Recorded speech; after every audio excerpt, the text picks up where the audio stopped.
Aveva solo 21 anni Andrea Canzonieri, operaio edile originario del Vicentino di Castignero, morto sul lavoro a Sottomarina mentre lavorava alla costruzione di un condominio in via Marco Polo. L'incidente è avvenuto intorno alle 11:30. Il giovane ha riportato ferite gravissime, soccorso dai colleghi e subito dopo dal SUAM 118 non ce l'ha fatta, è morto sul posto. Nonostante i tentativi di soccorso del personale del SUAM, intervenuto anche con l'elisoccorso, il medico ha dovuto dichiarare la morte del giovane operaio. Polizia e Carabinieri e lo Spisal sono accorsi sul posto e stanno conducendo indagini per chiarire la dinamica dell'incidente costato la vita al giovane. Sul posto i vigili del fuoco che hanno operato per mettere in sicurezza il cantiere edile. Andrea Canzonieri sembra sia stato colpito da un pannello di ferro per getti in opera.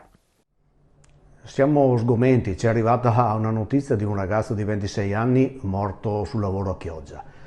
È un stillicidio, è una cosa che non si riesce più a redimere. Con la Regione Veneto c'è un protocollo impiantato che non riesce ad andare avanti. Sono sicuro che con i protocolli non si risolvono i problemi, ma non si può essere qua sempre a piangere i morti. Bisogna fare di più e fare meglio. Un ragazzo di 26 anni non può perdere la vita su un posto di lavoro. Una gran svegliata per tutti.